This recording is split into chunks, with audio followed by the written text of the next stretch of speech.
नमस्कार बच्चों, मेरा नाम है राहुल और आप देख रहे हैं मैथमेटिक्स क्लास। तो ये आपकी वर्कशीट है 51 22/12/2021 के साथ लॉन्च हो चुकी है। विषय विज्ञान कक्षा 10। अगर आपको धुंधला धुंधला दिखाई दे रहा है तो प्यारे बच्चों, ना मेरी गलती है ना प्रिंटर की, ये गलती है डीओई वाले की। डीओई उन्होंने वर्कशीट ही ऐसी धुंधली धुंधली भेजी है, जैसे फोटो खींच के पिछले साल वाली बस चिपका दी गई है। ये बस साफ सुथरा लिखा गया, बाकी सब धुंधला धुंधला नजर आ रहा है। कोई बात नहीं, लेकिन टॉपिक फिर भी पढ़ के समझा देता हूं मैं। कार्बन एवं उसके यौगिक के बारे में पढ़ रहे थे, संतृप्त एवं असंतृप्त के बारे में पढ़ रहे हैं। ठीक है, जैसा कि पिछली बार जो आपकी वर्कशीट आई थी, याद है आपको कहां से आई है? तो एक बार देख लेते हैं। ठीक है, मेरे पास किताब है, बुक है। ठीक है, एक बार देख लेते हैं। देखो पिछली बार यहीं से आया था, बिंदु सर कुछ इसी कलर वलर का ले रखा है, लेकिन उनका ढंग का बना नहीं है। देखो कार्बन के अप्रूप हमने पढ़े थे, यही है ना आपका। ग्रेफाइट था, हीरा था, C60, fluorine, basket fluorine, basketball type का फ्लोरीन, बाजी अनंत ही अनंत। ठीक है, ये किसके थे? कार्बन के अप्रूप के बारे में बताया गया था। मीथेन इथेन बारे में बताया गया है। अब यहाँ पे देखो पॉइंट ये यहाँ से इनका लिया गया है 4.2.1। संतृप्त एवं असंतृप्त कार्बन यौगिक किसे कहते हैं? कार्बन एवं हाइड्रोजन से बनने वाला अन्य यौगिक एथेन है, जिसका सूत्र C2H6 है। सरल कार्बन यौगिक की संरचना प्राप्त करने के लिए सबसे पहले कार्बन के परमाणुओं के एक आबंध के द्वारा आपस में जोड़ा जाता है तथा फिर कार्बन की शेष संयोजकता को संतुष्ट करने के लिए हाइड्रोजन के परमाणु का उपयोग करते हैं। उदाहरण के लिए निम्न चरणों को ध्यान से देखिए। C6 को जोड़ा गया है, फिर बाद में इसको किससे जोड़ा जाएगा? इनकी यार वर्कशीट धुंधली ना, इस वजह से इसमें से दिखाने की कोशिश कर रहा हूँ। प्रत्येक कार्बन परमाणु की 3 संयोजकता असंतुष्ट रहती है, अतः प्रत्येक का आबंध 3 हाइड्रोजन परमाणुओं के साथ किया जाता है। जैसे कि CC है, इनको 4 चाहिए, एक तो इसने ले लिया, लेकिन 3 तो चाहिए होंगे, तो एक हाइड्रोजन एक किसी हाइड्रोजन से लेता है, और ये वाला भी 3 इसी प्रकार से ले लेता है। 3 हाइड्रोजन परमाणु से जुड़ी प्रत्येक परमाणु। ठीक है, इस प्रकार से चीजें बनी है। चरण 1, फिर चरण 1 ये रहा, फिर चरण 2 में चरण 3। ठीक है, इसी प्रकार से दिए गए हैं। यही प्रकार आपका methane, ethane, propane, butane, pentane, hexane type का बनता है। बहुत ही अच्छा है। आपको लगता है ये मुश्किल है? मुश्किल नहीं है। शायद इसके बाद जो वर्कशीट आएगी उसमें कुछ इसमें ट्रिक दिया हुआ है। दो गुने से 2 अधिक होता है, 2 गुने से 2 कम होता है, 2 गुना होता है। ठीक है, उस प्रकार से चीजें हम पढ़ेंगे और मैं आंसर में भी समझाते हुए चलूंगा। ये आपकी थी बुक NCERT। ठीक है, हाइड्रोजन कार्बन के प्रकार। ठीक है, संतृप्त हाइड्रोजन कार्बन, असंतृप्त हाइड्रोजन कार्बन। संतृप्त हाइड्रोजन कार्बन देख लो, 2 गुने से 2 अधिक, ये दिखाने को CnH2n+2, 2 गुने से 2 अधिक होगा और इसमें सिंगल आबंध बनता है। क्या सिंगल आबंध? C1 है, 2 दूना 4। ठीक है, 4। ठीक है, एक एक कम 1, 1 दूना 2, 2 2 4 हो जाएंगे। जैसे C अगर यहाँ पे 3 है तो ये कितना होगा? 2 गुना 3 दूना 6, 6 2 8, ये 8 होगा। ठीक है, C अगर आपका 4 है तो H कितना होगा? 4 दूना 8, 2 गुना पहले करेंगे, 4 दूना 8 तो 6। ठीक है, 8 तो 10 होता है गुरु यार, ये हो जाएगा आपका। ठीक, ये आपका संतृप्त है। असंतृप्त क्या होता है? 2 गुना होता है। ठीक है, Cn ये दिखाई नहीं दे रहा कि बता रहा हूं, H2n होता है। ठीक है, 2n मतलब 2 गुना। C अगर 2 है तो H कितना होगा? 4। C अगर आपका 4 है तो H कितना होगा? 8। एक और है इसमें, CnH2n-2, 2 गुने से 2 कम। C अगर आपका 4 ले लेते हैं, ठीक है, इसका 2 गुना करेंगे, 4 दूना 8, 8 में से 2 कम 6। ठीक है, C 5 ले लेते हैं, 5 का 2 गुना, 5 दूना 10, 10 में से 2 कम 8। ये आपका इसमें 2 सूत्र है। ठीक है, एल्कीन एल्काइन, ये एल्केन। ठीक, इस वाले में आपका सिंगल बॉन्ड बनेगा, इस वाले में डबल बॉन्ड बनता है, इसमें ट्रिपल बॉन्ड बनता है। तो जो सिंगल बॉन्ड वाले होंगे आपके संतृप्त होंगे, डबल और ट्रिपल वाले आपके असंतृप्त हाइड्रोजन कार्बन होंगे आपके। ठीक, इन्होंने धुंधला दिखा रहा, लेकिन फिर भी मैं समझाने की कोशिश कर रहा हूं क्या क्या इन्होंने लिखा होगा। श्रृंखलाएं क्रमशः 1, 2 तथा 3 कार्बन परमाणु वाले कार्बन यौगिक मेथेन, एथेन तथा प्रोपेन है कार्बन परमाणु की। इस प्रकार की श्रृंखला में कई कार्बन परमाणु हो सकते हैं, मतलब कार्बन कार्बन से जुड़े होंगे। ठीक है, और यहाँ पे है 4 कार्बन परमाणुओं से बने ब्यूटेन के कंकाल बनाए तो 2 विभिन्न कंकाल प्राप्त होते हैं। CCC इस प्रकार से और CCC इस प्रकार से भी हम जोड़ सकते हैं। अब याद रखना, इसमें हमने हाइड्रोजन अभी नहीं भरा है, हाइड्रोजन अभी भरना बाकी है। कोशिश करूंगा आपके प्रश्न उत्तर में समझाऊं। ठीक है, तो पहला है क्वेश्चन एक में है ए, पेंटेन प्रोपीन के इलेक्ट्रॉनिक बिंदु संरचना एवं आबंध युक्त संरचना का चित्र कीजिए। चलिए भैया आ जाइए। पहले पेंटेन।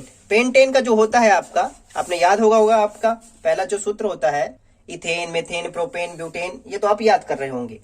तो पेंटेन का C5H12 होता है। अब ध्यान से देखो कि यहाँ पे मैंने आधा ही बनाया है, H सबसे एक एक ले रहा है, ये इलेक्ट्रॉनिक बिंदु संरचना है, एक एक ले रहा है, लेकिन C नहीं ले रहा है। C को भी 4 चाहिए, तो C इससे हाइड्रोजन से, एक हाइड्रोजन से और इसे एक C से लेगा। ठीक है, इस C ने ले लिया, इस कार्बन, ये कार्बन भी लेगा, एक इससे लेगा, एक इस C से लेगा, एक इस H से लेगा, एक इस उससे लेगा, यह बन जाएगा। अब ये C ये कहां से लेगा, देखो ये H से ले लिया, ठीक है, एक इस C से ले लेगा, एक H से ले लेगा, इस C से ले लेगा, यहाँ पे ये बन जाएगा। इसी प्रकार से ये वाला भी प्यारे बच्चों बन जाता है और इसी प्रकार से ये वाला भी बन जाता है। इस प्रकार से आपको बनाना है। ये आपकी इलेक्ट्रॉनिक बिंदु संरचना है। अब आपका इसका क्या बनाना था, आबंध युक्त संरचना। अब ध्यान देखेंगे C कितने थे, 5, 1 2 3 4 5, और सिंगल आबंध से ही बन रहा है। सिंगल आबंध से देख लो, सिंगल आबंध से बन रहा है, तो ये आपका संतृप्त भी है, ये भी समझ लीजिए आप। अब दूसरे नंबर पे आपको प्रोपीन का बताना था। प्रोपीन का इसका आप स्क्रीनशॉट लेके बना सकते हैं। देखो कार्बन को 4 चाहिए, इससे हाइड्रोजन सी से हाइड्रोजन सी से हाइड्रोजन 3 तो हो गए, एक इस कार्बन से ले लेगा। अब इसको लेना है हाइड्रोजन को, ये हाइड्रोजन इस प्रकार से लेगा, हाइड्रोजन इस प्रकार से ले लेगा, ये हाइड्रोजन इस प्रकार से ले लेगा, ये हाइड्रोजन ऐसे ले लेगा, ये हाइड्रोजन इस प्रकार से ले लेगा, ये इस प्रकार से। लेकिन इस सी को भी चाहिए, एक इस सी से ले लेगा, H से, इस H से ले लेगा आपका, ठीक। लेकिन इसको 4 चाहिए। अब क्या करें, अब एक H तो ले लेगा, एक इससे ले लेगा, 2 तो ले लेगा, लेकिन 2 बचे, तो इस वाले से ये दोनों से 2 इलेक्ट्रॉन का साझा करेंगे। देखो यहाँ से 2 ले रहा है, याद रख लेना, 2 ले रहा है, और इस C से ले रहा है और इस H से ले रहा है। ध्यान से देखोगे तो 4 इसके वाले हैं, 1 2 3 4 इससे हो गए, और इस C का ये भी इससे 2 ले लेगा भैया, ये इसको कहते हैं साझा इलेक्ट्रॉन बिंदु संरचना। अब ध्यान से देखेंगे यहाँ पे आबंध युक्त संरचना जब बनाएंगे, यहाँ पे देखो सबको सिंगल बॉन्ड से बन रहा है, लेकिन इन्होंने 2 इलेक्ट्रॉन का साझा किया था, इसलिए यहाँ पे क्या है, डबल बॉन्ड लगा है, ये आपके हो जाएंगे डबल बॉन्ड। ठीक है, इसके बाद चलते हैं आपका क्वेश्चन नंबर 2 पे। एथेन की इलेक्ट्रॉनिक बिंदु संरचना एवं आबंध युक्त संरचना का चित्रण कीजिए जिसकी संयोजकता को संतुष्ट करने के लिए 2 कार्बन परमाणुओं के बीच कितने आबंध आवश्यक होते हैं। देखो कार्बन, क्वेश्चन नंबर 2, कार्बन चतुसंयोजी होता है, इसके 4 में से 3 संयोजकता हाइड्रोजन अणु के द्वारा संतुष्ट कर दी जाती है और बाकी बची हुई संयोजकता कार्बन एक आबंध संतुष्ट हो जाती है। ठीक है, देखो ये दोनों एक कार्बन मिलकर बना लेते हैं। जैसे कि हमने एथेन का ध्यान से देखेंगे, हाइड्रोजन तो इस प्रकार से, पहले हाइड्रोजन निकाल देता हूं ताकि आपको अच्छे समझ में आएगा। हाइड्रोजन आपका एक लेके हाइड्रोजन इस प्रकार से आपका निकल जाता है। ठीक है, अब देखो कार्बन को चाहिए, 3 हाइड्रोजन से ले लेगा और लास्ट में क्या बचता है, 1 कार्बन से ही ले लेता है। यही चीजें समझाने की कोशिश कर रहा हूं मैं। इस प्रकार से बनाना है इलेक्ट्रॉनिक बिंदु संरचना, और इसका आपका आबंध युक्त संरचना भी बना सकते हैं आप, इस प्रकार से आबंध बना सकते हैं। ठीक है, ये हो गया इस प्रकार से। क्वेश्चन नंबर 3, साइक्लोपेंटेन का आणविक सूत्र लिखिए और आबंध युक्त संरचना का चित्रण कीजिए। चित्रण एकदम चित्र पे चित्र बनवाने की कोशिश कर रहा है। तो चलो साइक्लोपेंटेन का किस प्रकार चित्रण करते हैं, यहाँ पे देखो मैंने लिख लिया है। ठीक है, अब कार्बन के पास कितने होते हैं, 4 कार्बन के दिखाने के लिए 1 2 ठीक है 3, ठीक है ऐसे 4 कर देता हूं, 1 2 3 4। ठीक है, 1 2, अब 3 4 कैसे करूंगा, 3 यहां से ले लेगा 4। ठीक है, यहाँ पे भी 1 2 3 4 भी बनाता हूँ, पता चल जाएगा। अरे यार पहले इसे आबंध वैसे ही बना देना चाहिए, आबंध बना रहा था ना मैं, इसका वो बनाने लग गया, क्या कहते हैं बिंदु संरचना। आबंध बनाना था प्यारे बच्चों, ये आप काट सकते हैं डायरेक्ट अगर मिलाना है। सी को कितने चाहिए, 4, एक इससे ठीक है, और एक इस सी से ले लेगा और एक इस सी से लेगा। इस सी के पास 4 हो गए, इस सी को कितना चाहिए 4, एक इससे, एक इस हाइड्रोजन से, एक इस हाइड्रोजन से। ठीक है, और 3 हो गए, 1 2 3, एक इस सी से। मेरे को सी वाला भरना नहीं चाहिए था, सी वाला भरना नहीं चाहिए था, उसने ध्यान नहीं दी इस बात को मैंने। ठीक है, यहाँ पे ये इस एक इससे, एक इससे, एक इससे, एक इससे, एक इससे, एक इससे। इसी के पास देखोगे 4 लाइन है, 1 2 3 4, इसी के पास 1 2 3 4, इसी के पास 1 2 3 4, इसी के पास 1 2 3 4। तो मतलब सबके पास 4 और हाइड्रोजन को तो 1 चाहिए और 1 से तो साझा हो ही रहा है। तो साइक्लोपेंटेन का आणविक सूत्र इस प्रकार से बनेगा। ठीक है, ये थोड़ा सा मिस्टेक हो इस बारे में। क्वेश्चन नंबर 4 पे चलते हैं। क्वेश्चन नंबर 4 क्या कह रहा है, संतृप्त एवं असंतृप्त हाइड्रोकार्बन में अंतर लिखिए। जो मैं ऊपर बताने की कोशिश कर रहा था वो मैंने अच्छे से लिख लिया, आप यहाँ से भी देख सकते हैं।